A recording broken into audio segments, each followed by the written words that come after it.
Nucleus, myelin sheath, Schwann cell, node of Ranvier, axon, dendrite, cell body. My name is Nelson Bennet, and I'm a professor of anatomy and physiology here at Montgomery College in Takoma Park. Today we're going to review the basic anatomy of the neuron. And in particular, the type of neuron we're going to look at is going to be a multipolar neuron, which is usually motor in function. The reason why it's called multipolar is because there are various projections emanating from the cell body. And as I said, multipolar neurons tend to have a motor function. Another term you can think of for motor is a command function. Up here we have the cell body of the neuron with the nucleus. We have dendrites here, which are the receptive region of the neuron. The dendrites are essentially the point of interface between the postsynaptic neuron, which would be this one, and the presynaptic neuron, which would be the one before it. These little projections here that are kind of orange in color represent the axon terminals of another neuron making connections with the cell body and the dendrites of this neuron. So here, these gray projections are the dendrites. These orange projections are actually axon terminals that belong to another neuron out here in space somewhere making a connection with this neuron.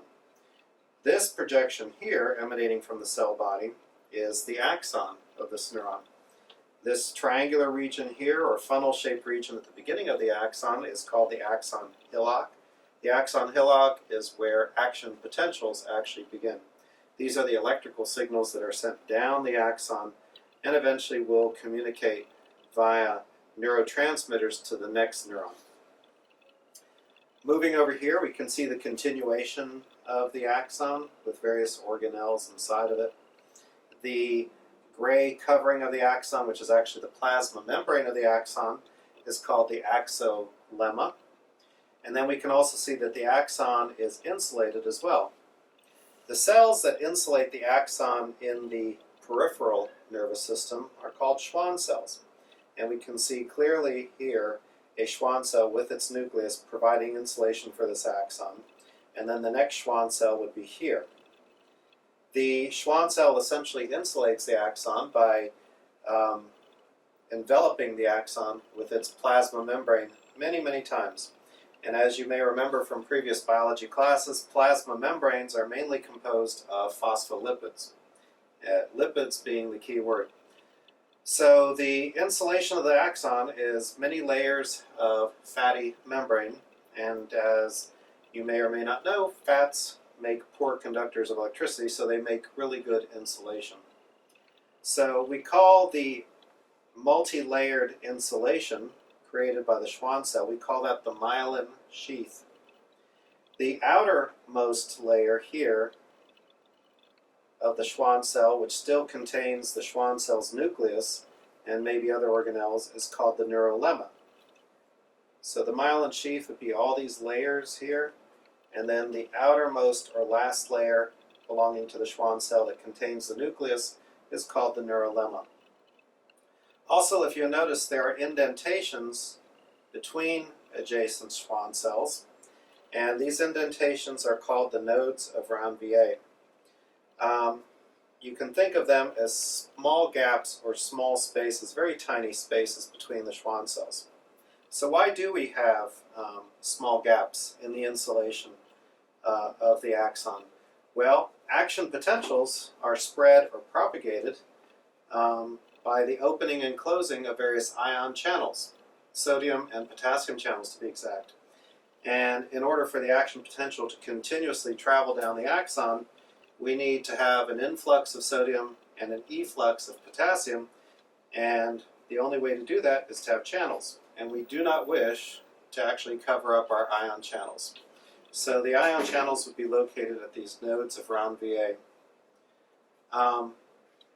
So the nodes of Ranvier essentially provide space for the ion channels. And finally, the last structure to be pointed out would be this gray connective tissue that we see here covering the outside of the myelin sheath. This is a gray connective tissue called the endoneurium. And why do we have connective tissues outside?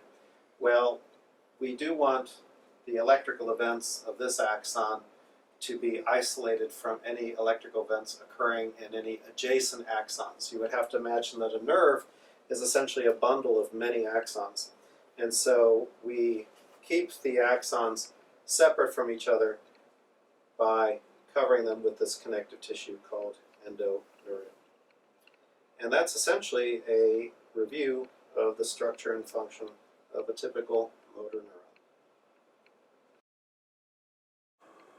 Nucleus, myelin sheath, Schwann cell, node of Ranvier, axon, dendrite, cell body,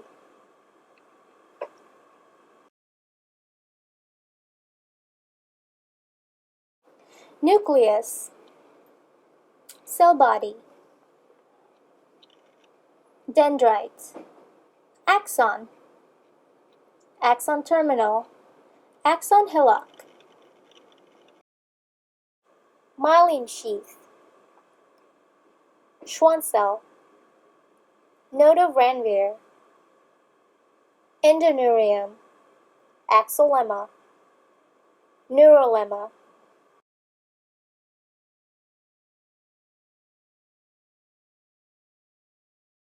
nucleus, myelin sheath, Schwann cell, node of Ranvier, axon, dendrite, cell body,